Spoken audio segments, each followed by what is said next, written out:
बंधुगण मु आपको आज एमती गोटे गाँ विषय कहबी जे कि निजर गोटे छोट भूल पाई आज गोटे भूतिया गाँव में परिवर्तित हो जाइए। हाँ बंधुगण एमती गोटे गाँ जो मनीष तो छाड़ पशुपक्षी भी रहा डरते। बंधुगण यही कहानी आग को बढ़िया पूर्वर जदि आपण एपर्यंत आम चैनल को सब्सक्राइब करना तेरे चैनल को सब्सक्राइब करी साइड थिबा बेल आइकन को ऑल कर दिंतु कारण यह चैनल में आम भय और रहस्य भरा यहीपरी कहानी मान अपलोड करि थाओ। बंधुगण गोटे गाँ थिला से गाँटीर ना हरिचंदनपुर।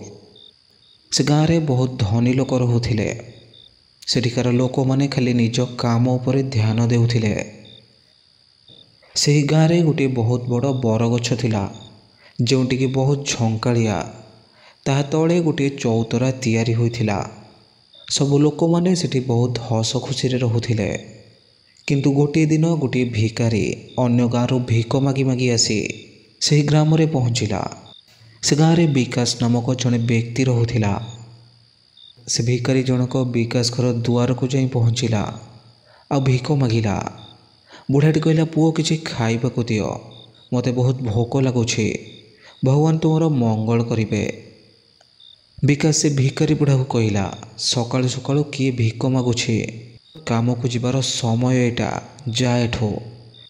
एमिति कही गाली देउथिबा समय रे घर भितरु कमला विकास पार्टी शुणी भिकारी पाई किछि खाद्य नहीं आसिला एवं बुढ़ा को देला एवं बुढ़ा खाद्य खाई चलीगला। एपटे विकास ता स्त्री को गाली कला एवं कहला कौन दरकार थिला से भिकारी को खाइबाकू देबार। तबे पैसा बर्बाद करुछ सबु लोक आमठू धनी हो जाउछन्ते आ तुमे पैसा उड़ाई चलीछ।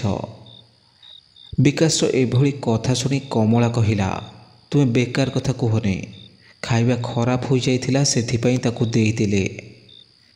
खाइबा नहीं बुढ़ाटी बरगछ मूल को गला खाइबा खोली देखिला सेथिरु दुर्गंध आसुछि। भलरे देखिला सेथिरे लांगुड़िया पोक लगी जाइछन्ते। गरीब बुढ़ा खाद्य को फोपाड़ी देला एवं अलगा घर को भिक मागिबाकू गला। से अन्य एक महिला घर को जाई कहिला भगवान तुमर मंगल करिवे तुमे किछि खाइबाकू दियो आ खराब खाद्य देबनी मु आगुरु बेमार अछि आहुरी बेमार होई जिवे। बुढ़ार एक कथा शुणी से महिला जन कहिले अरे बा एक तो भिक मागुछु आउ सेथिरे पुणी आदेश जा एठो तते देवाई मो पाखरे किछि भी नाही। गरीब बुढ़ा सेठारु अन्य घर को भिक मागिबाकू चली जाए। जड़े पुरुष किछि खाद्य ताकू दिए और बुढ़ाटी कुहे पुओ मते आउ टिके खाद्य दे एतिकिरे मो पेट भरिबनी। से पुरुषटी कहला देख मु याठू अधिका देई परिबिनी दुनिया केते महंगा होई गलानी। गरीब बुढ़ा को गाँ लोकों ठारू एते कम भिक मिलिला जे सेथिरे ता पेट पुरिलानी। किछि दिन परे से आहुरी दुर्बल होई पड़िला। बहुत खरा हेबा कारणरो से बुढ़ा को बहुत शोष लागिला। आखपाखरु पानी न मिलिबारो से लोकमानक घर को जाई पानी मागिला किंतु सेठिकार लोक एते स्वार्थपर थिले जे गरीब बुढ़ा को पानी टिके दियंतिनी। ताकू देखी सेठाकार लोक माने घौड़े देवाकू लागंती। से बुढ़ाटी बुली बुली थकी पड़ी थाए किंतु ताकू बुंदे पानी भी मिलिला नहीं। चालू चालू से बुढ़ा से बरगछ पाखरे जाई पहुँचे। किछि समय परे रोग और शोष हेबा कारणरो बुढ़ाटी से बरगछटीरे मृत्युवरण करे। मृत्युवरण परे से बुढ़ाटीर आत्मा प्रेतात्मा माने शैतानी आत्मा होइगला। से बुढ़ाटी मरीगला परे ठीक राति 12टा बेलू गाँ लोकों घर कबाट ठक ठक करे। जेतबळे लोक माने कबाट खोली देखंती तो बाहर केही भी न थांते। से दुष्ट आत्मा प्रत्येक दिन राति 12टा बेलू गाँ लोकों घर कबाट ठक ठक करबाकू लागिला। से बुढ़ाटी मरीगला परे से गाँव रे सबु अजब घटना घटिबाकू लागिला। केतबळे को लोक रोगरे प्राण हराउथिला तो केतबळे दुर्घटना रे।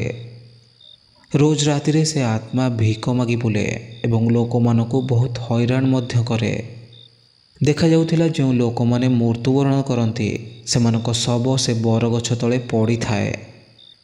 ଦିନେ ଗାଁର ସରପଞ୍ଚ କହିଲେ ସେ ବୁଢ଼ା ମରିବା ଦିନଠୁ ଏ ଗାଁରେ ଯେତେ ଲୋକ ମୃତ୍ୟୁବରଣ କରୁଛନ୍ତି ତାଙ୍କର ଶବ ସେ ବୁଢ଼ା ମରିଥିବା ଜାଗାରେ ହିଁ ପଡ଼ୁଛି।